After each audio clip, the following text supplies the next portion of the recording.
G'day again guys, and thank you for joining me. So, in my last video you saw how I was so inspired to draw some sunflowers that had popped up in my backyard.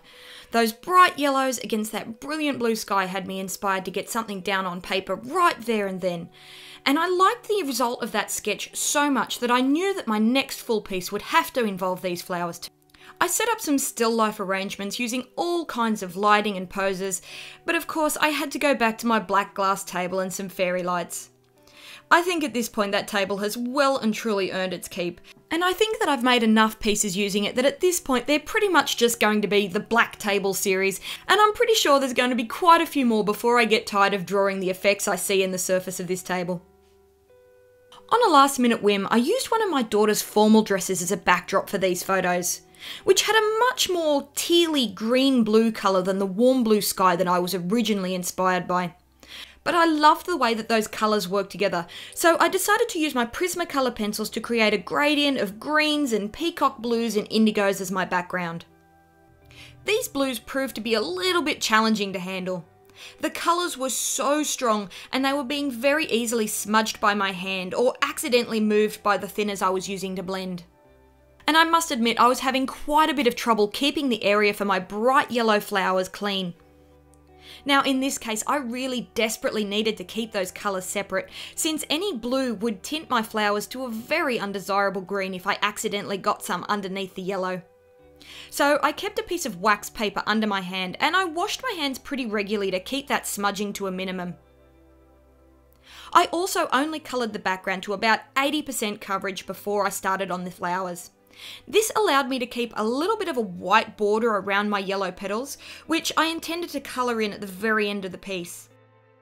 With the majority of that background now in place, I was ready to start on the flowers. Now, both drawing flowers and using the colour yellow are two things that I find a little bit challenging. I don't have a great deal of experience with either of these things, and I was a little sure about how to go about this. I used the colour picker on Photoshop to help me distinguish which yellows to choose and what tones I should use to colour and shade them, and I was really surprised to see some rather warm dark browns in those shadows. After really studying my reference photo in this way, I felt much more confident to choose a handful of pencils and start colouring. I started at the top of the flower and I worked my way around, trying to study each and every petal for where I should place the lights and the darks, and trying really hard not to get a harsh outline look on each petal. The top flower was the freshest, having only opened earlier in the day, so its creases and folds were much more crisp than the other two flowers. And this made it a little bit more difficult for me to try and avoid that harsh outline look, as I could see quite a few really quite crisp lines on that flower. And it was very tempting to want to draw them all in, but this would have created a really stark look, especially when compared to the softer flowers that were to come. As I worked around those petals, I found that the colours were leaving me, they were leaving me a little bored. I wanted to turn up the volume a little bit, but I wasn't really sure how to go about doing that. I had that thought that maybe adding a touch of purple might create something really interesting, but I knew that I would have to be really careful since yellow and purple are complementary colours. I knew if I chose a bluish purple that was too close to that direct complementary colour, then I would create a very muted and muddy mess.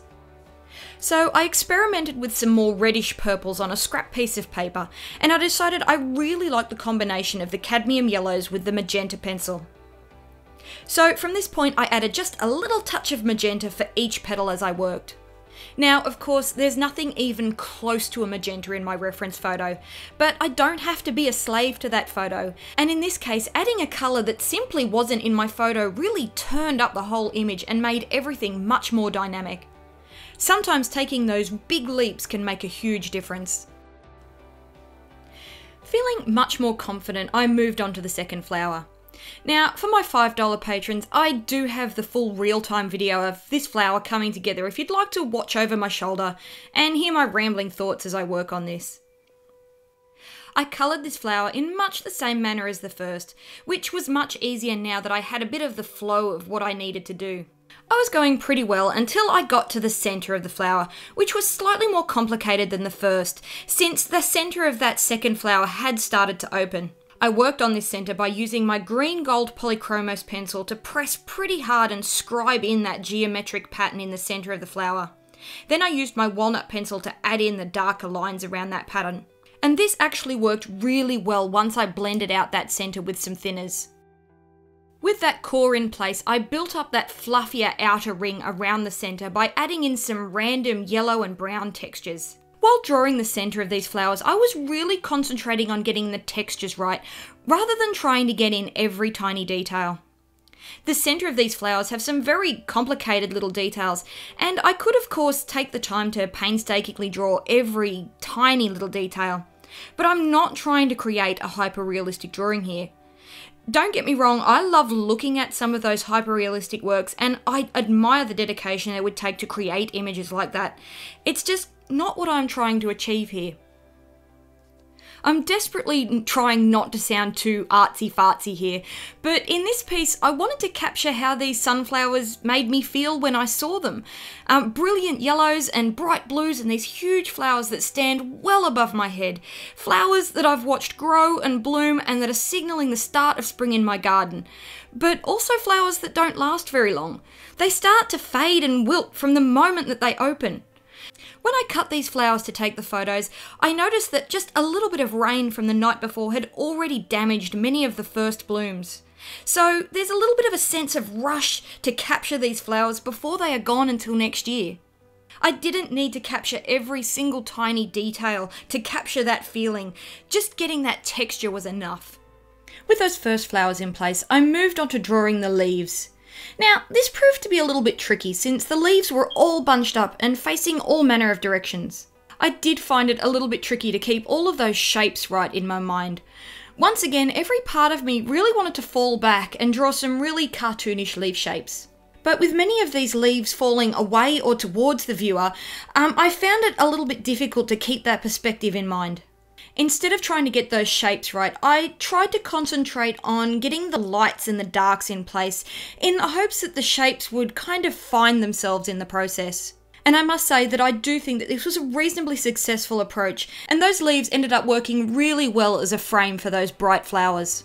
Now, the vase was easy and a little difficult. For the most part, all I had to do was draw the contents of the vase in a somewhat muted and a little bit unfocused manner to help show the effect of the glass. But I chose to add a glow of light coming from inside the vase.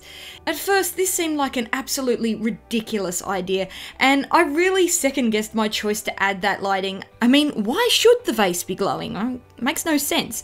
But I have drawn quite a few pieces of backlit glass in the past, and I really enjoy the process, and I really like the way it looks.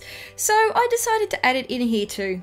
I mean, why not? Well, as I worked, I was still unsure as to whether this was a good idea, but when I saw how the piece came together, I was really glad that I'd pushed those boundaries a little. When it came to the final flower and leaves, I was feeling pretty good. I had a good idea what I needed to do and how I needed to do it. So I worked my way through the afternoon in a very relaxed manner. With so many of those decisions already made, I was able to just sit back and enjoy the process. Finally, I was able to work on the reflections, and this was when the whole piece fell together and it suddenly became one of my favourite pieces that I've done. Up until now, this had just been a fairly generic still life, but as soon as I started to add those darker tones of the reflections, I could see how they were anchoring the entire drawing. Colouring the reflections themselves was reasonably easy. I just chose darker and more muted tones than the colours that I had used on the flowers. It is worth noting that if you want to draw reflections like these, you don't want to create a straight mirror image of just what's above.